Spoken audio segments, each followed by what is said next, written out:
My husband has been diagnosed with long COVID. He's been bedbound 95% of his time. And I realized when he fell sick how much I loved him.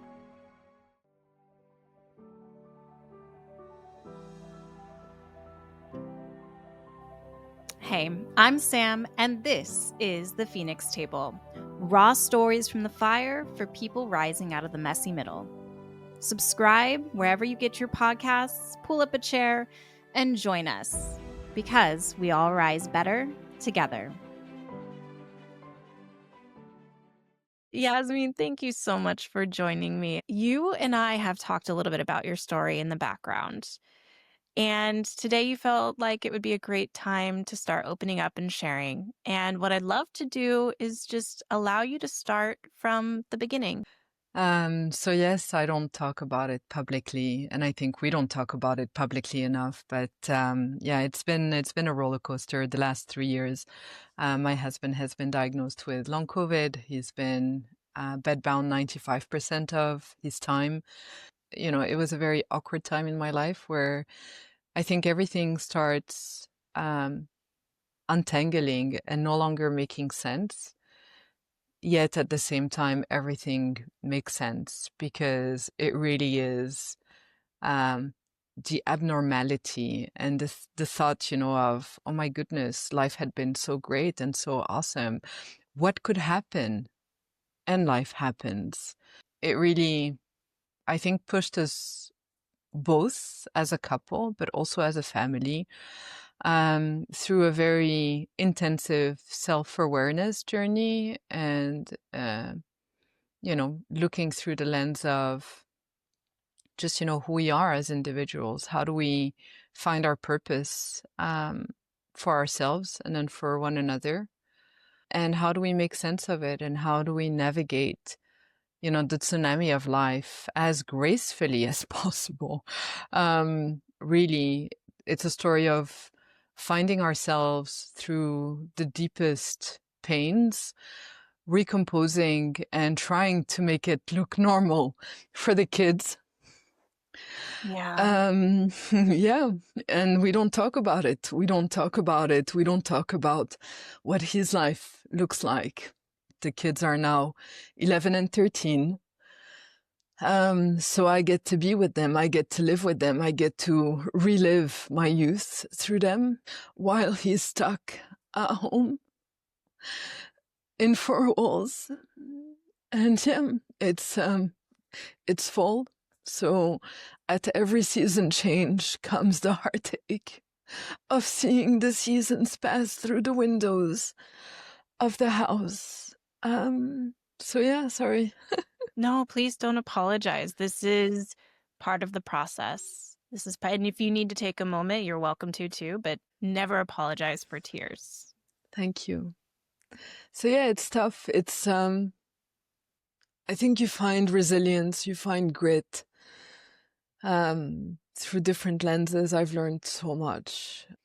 And I realized when he fell sick, I realized how much I loved him, how much I didn't realize how much I was showing him that I loved him, because I was showing it in the way that I wanted to show it, not in the way that he needed it.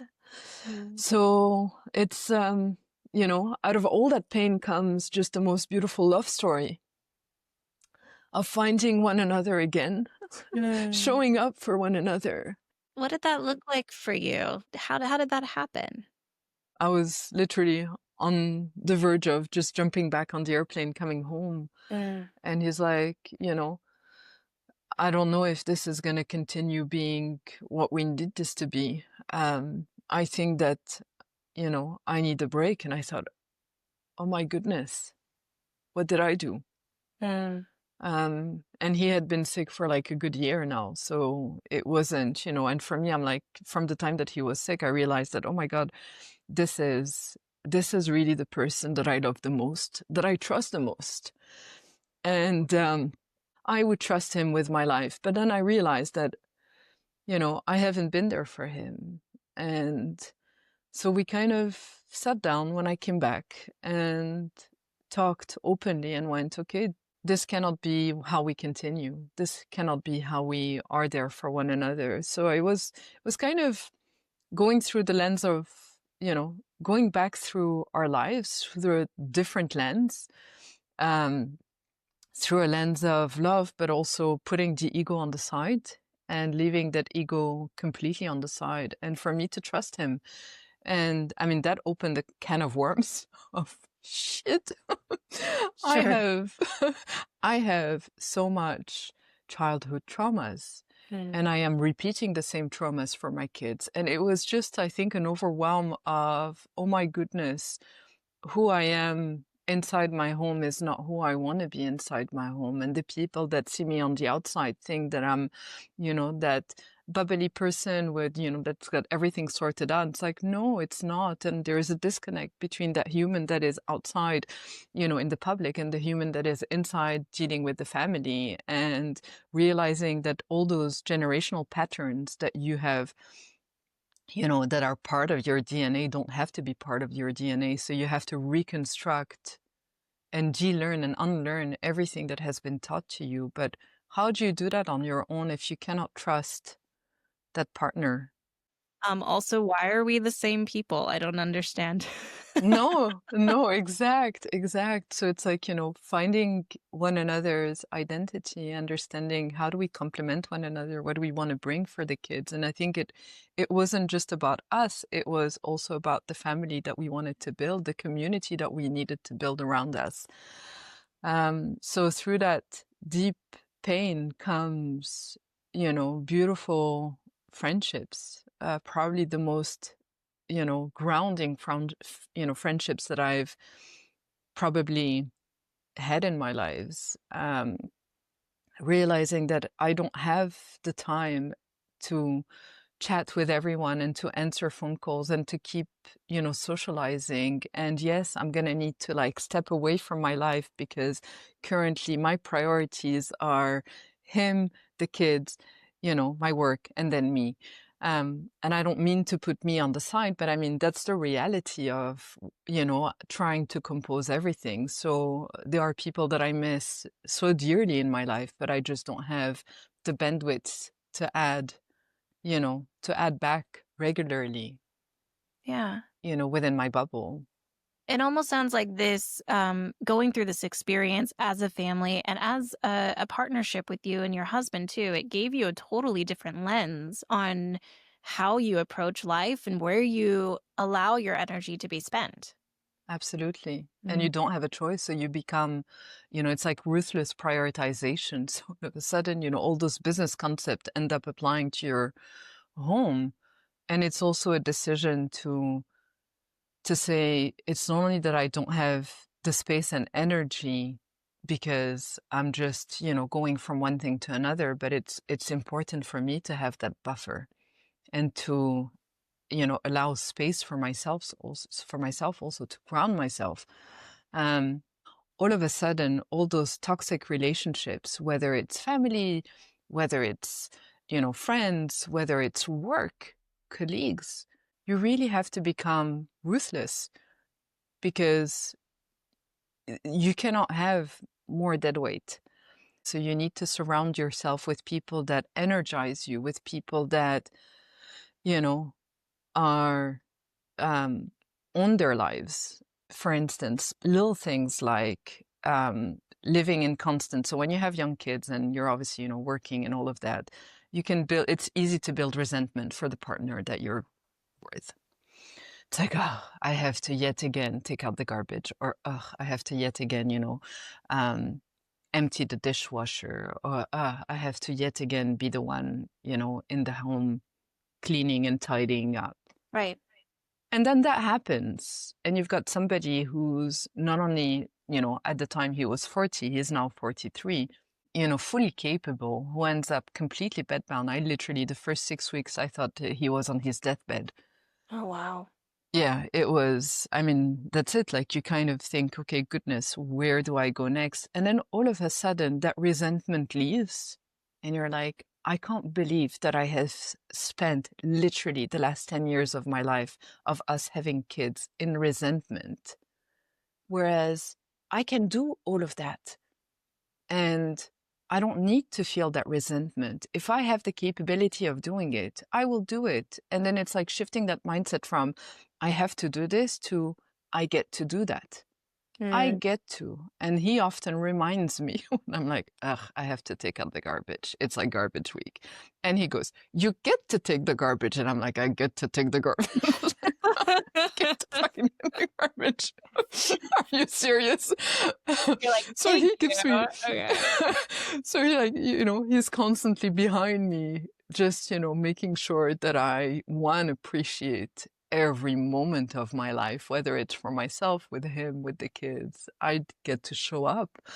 Um, I get to show up differently. I get to own my life. I get to rethink, the relationships. I get to cherish the relationships that I have in my life. And whether it's work, whether it's connecting with awesome, epic humans like you, I think we all have such a, everybody has a story. We all have a story. We all have pains. We all have struggles. But it's like, how do we show up for one another? How Yeah. do we support one another? And how do we just keep going? How do you find that energy and that drive to say, you know, normal doesn't exist? Um, the only, there's no sense of normality, and normal is to be defined, and nothing is normal. But what does it mean to be a caregiver? Not only to kids, and to kids, probably with special needs, and to, a husband, or to older parents who are aging and possibly dying. How do we get to juggle all those different parts of our lives and still remain, you know, as gracefully as possible on that surfing Mhm. board, on on that wave? So That's yeah, a great visual, actually. Yeah. it's like, come on. You've given us such a beautiful picture of this moment of reflection that kind of pivoted everything in your life. And I'm curious because we kind of zoomed forward into where you are today, which is absolutely amazing, by the way, to be able to say, I get to do these things and to have Mm. that self-recognition and to have that comfortability with your partner. But I'm curious, like, what was the journey to get to this point? It's been about 3 years, right? Yeah, it's been 3 years. Yeah. Like, what were some of those reflection points that you've had along the way that have gotten you to where you are today, which is, Yeah, if I may say peace. so, like, yeah, in peace At with the peace, yeah, situation. Yeah. totally. At peace, grounded. So I think the starting point, so everything came at the same time. At the time that he fell sick, my mom had moved out, Mm. have moved from Lebanon to Montreal. We had set her up, close enough to home, but I also realized that it was really hard for her, and I couldn't be there for her the way that I wanted to be. So Mm. on the one hand, I was so excited to have her, be a part of our family. But on the other side, it was just so demanding, and it almost felt like her, along with a lot of people, never understood what was going on.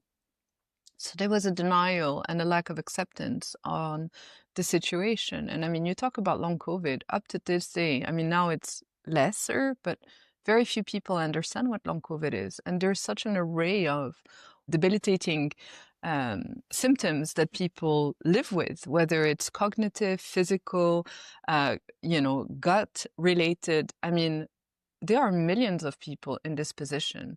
So on the one hand, it was, the fight with, or like, not the fight, the hustle. I think the hustle with the medical system here, with the doctors. Um, it was just so mind blowing that people with, that should have empathy within the medical system were just so stuck in their own ways of treating symptoms, um, and not really accepting that a 40-year-old, would need to be seated down on a wheelchair and wheeled into, the hospital because he's unable to walk 500 meters. So my family, same thing. It was like, what is this? So a lot of people initially are like, oh, it's in the mind, it's in the head, it's this, it's that. And you're like, this is really physical. It has nothing to do with anxiety or depression. And I mean, up to this day, it's been 3 years. We still get, you know, friends and family who don't understand what he goes through, don't understand that he doesn't have the energy to even talk on the phone, and that the little energy that he has is really for the kids. So that we can, you know, have a game of Mario Kart in the evening, or watch a little something for 20 minutes. It's nothing. It's 20 minutes. It's nothing compared to a day in bed. I mean, I think for me, it was also going back to realizing those generational traumas and patterns. And I was like, ugh. So you kind of look back on your life and all the moments of friction of your life through a very different lens, which is, I think for me, was mind blowing. So what happened is, yes, my mom arrived and I couldn't be there, you know, when she wanted me there. And it's like, well, you know, my priority is unfortunately not paving your next 70 years. It's paving my kids' next 70 years and juggling with what's going on. And from that, I'm like, okay, is this normal? Is this not normal? You know, how can the person who loves me the most supposedly show up for me? And through like the small interactions that we had, you know, even with her friends, and I was still wearing a mask after months after people were no longer wearing masks. And her friends would be like, why are you still wearing a mask? I'm like, well, my husband is bedbound, you know, he's got long COVID. And they're like, oh my goodness, you know, really? It made me realize that actually she never cared to tell her friends that that my husband was going through that, as if it was like, okay, this is not my responsibility. It's her husband. It's what she's dealing with. So I think that kind of fast forwarded an introspection at the real time that I really needed that. I really didn't need that at that time. And that was like a fast forward, you know, intensive introspection. And from that point onward, I just stood up and I'm like, now I understand. I understand her childhood traumas. I understand different things along my life that had happened. And I literally started reaching back out to the people that I had a different perception of to say, I'm so sorry. And I actually miss you in my life. And I just want to say that I love you because I never got a chance to tell you that. Because again, you're kind of stuck in your own paradigm and in your own lenses. Right. So the last 2 years have been very eye-opening, realizing things like little things of how do you get energy? Sure. How do you create energy when you're like knocked out? Like I can tell you by 9:30, I don't even make sense of what I'm talking about. I'm like, blah, blah, blah. I'm sure. Yeah. It's like, okay, mom is officially off. 9:30, I'm like, Yes. I'm done. But yeah, realizing that, you know, what makes me happy? Is it, you know, more energy and more, you know, Zumba classes, dance fitness classes, or is it actually yoga? And I'm like, okay, let me try yoga. Maybe I do need to have like a pause. And, you know, started embedding yoga in my life. And I'm like, okay, now I feel grounded. Actually, that hamster wheel that I kept on looping myself into, what I actually needed was no more, you know, dance fit classes and Zumba classes to keep me afloat. It was actually a moment of pause where I could, you know, sync both my mind and my body to a level of peace. So yeah, so this has been, yeah, a very rewarding journey. Despite everything that happens, it's just so enriching.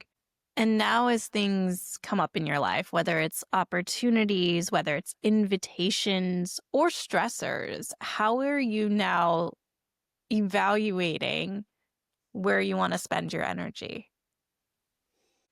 With the people that deserve it. I think it's, for me, I think that's the most important. It's finding and curating a network of support of people that think through a very similar set of values and who have accepted to use these values as principles of decision making in their day-to-day lives.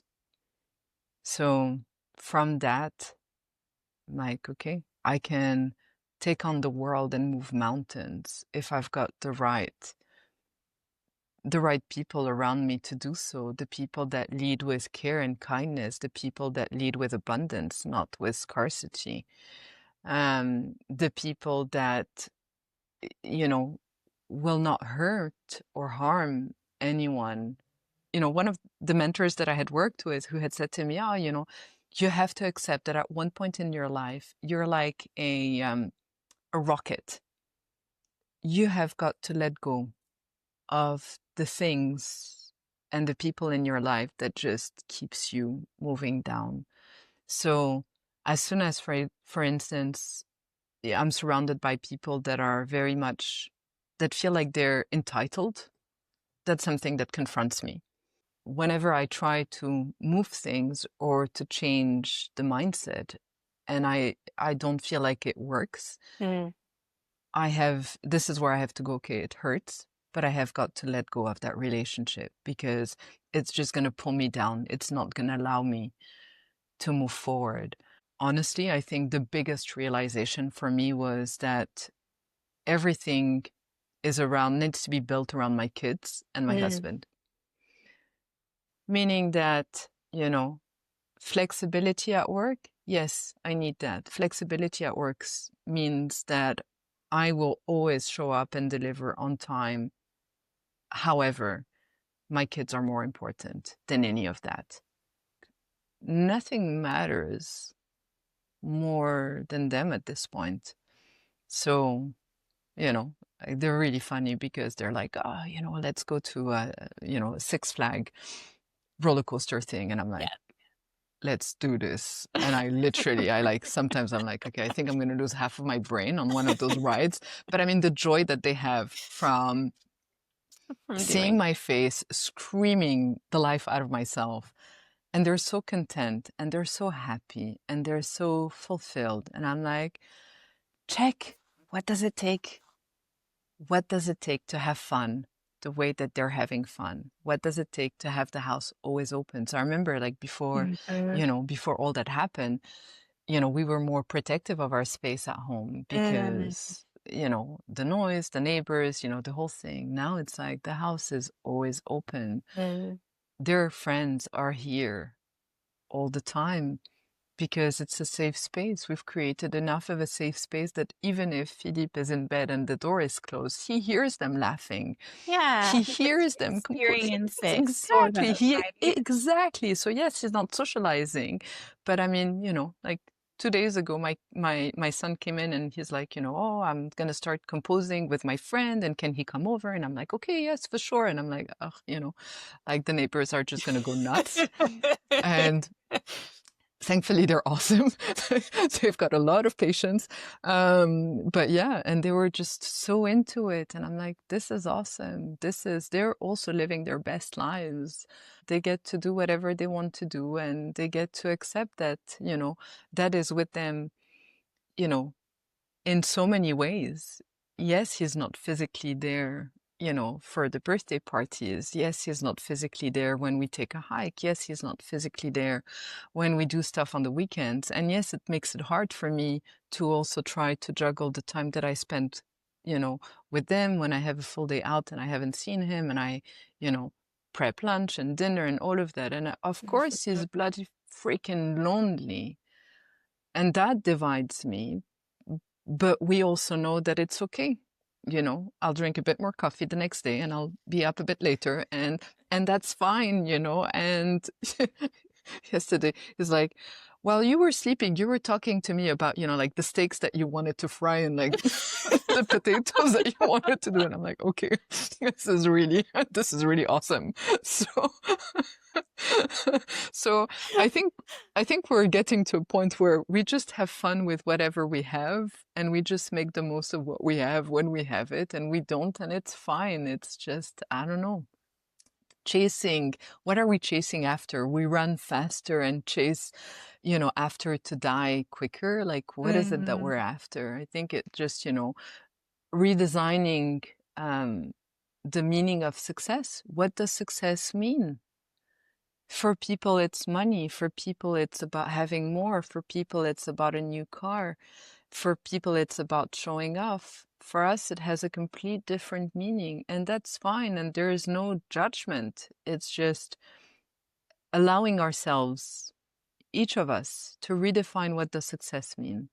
It is also a different way of looking at life, and considering that yeah. success means being able to spend quality time with my kids, being able to have flexibility, being able to be on the school trips because, it's important to them. So it's like Mhm. navigating their emotions is a priority. So having enough, for me, bandwidth physically and emotionally to allow their emotions Right. to come up and to be at my best self when they're like losing the plot. And it's not easy. I mean, I fuck up on a daily basis and it's awesome. And Don't we it's all? like, I'm like, totally. I'm like, yep, I'll do better tomorrow. Yeah. And same thing. It's like, again, one of my greatest mentors had said to me, like, parenting is not about perfection, because when you're into perfection, you don't allow them to realize that you've made a mistake. So you remove a growth opportunity. And I'm like, I like that. I don't have to be perfect. Yeah, I'll So, embrace that concept. yeah, That's a good way. exactly. I think, no, it doesn't mean that I don't need to show up at my best self, every Right. day. Absolutely not. But But it is sometimes our important. best selves look different day to day.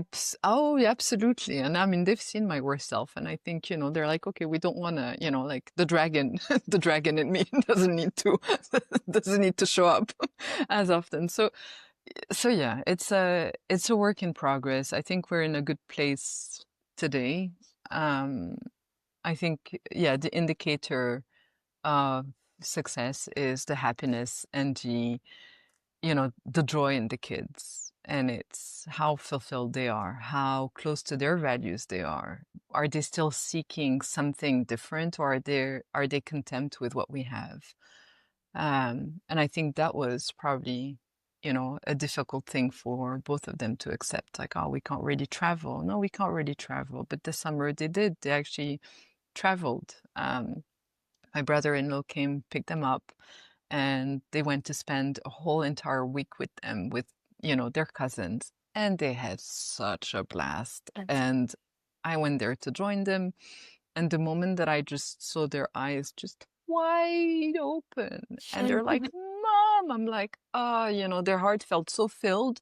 Their eyes felt so filled. I'm like, okay, I'm done. This is my vacation. I don't need to even stay another week, because everything else is just an add-on. Just Mhm. seeing them go, we've got family, we're surrounded, we're loved. And Mhm. yes, we can actually travel, which was something that they were begging us to do. So yeah, we compose. We compose with what we've got. Like, okay, so life throws lemon. What else can we do apart from like lemonade? I'm telling you, I think I've got a whole recipe book on that one. So That's a great way to look at it. yeah, And I love how much you have repositioned your life to really see almost like your kids as your measurement of success. And totally. yeah, I wonder, just kind of as a parting thought here, going through all of this and going through it as you have and allowing them to see everything as it unfolded, what do you hope that they come out of this with? Like as adults themselves, what do you hope that they carry forward? Um, I would say empathy and resilience. The sense that they can go through anything Mm. and know that they have the strength and resilience to go through that, and the grit to keep going. And then empathy, because I think that it's when you go through those difficult periods in your life that you then end up, for some reason, bumping into other people who Mm. may be going through more difficult things.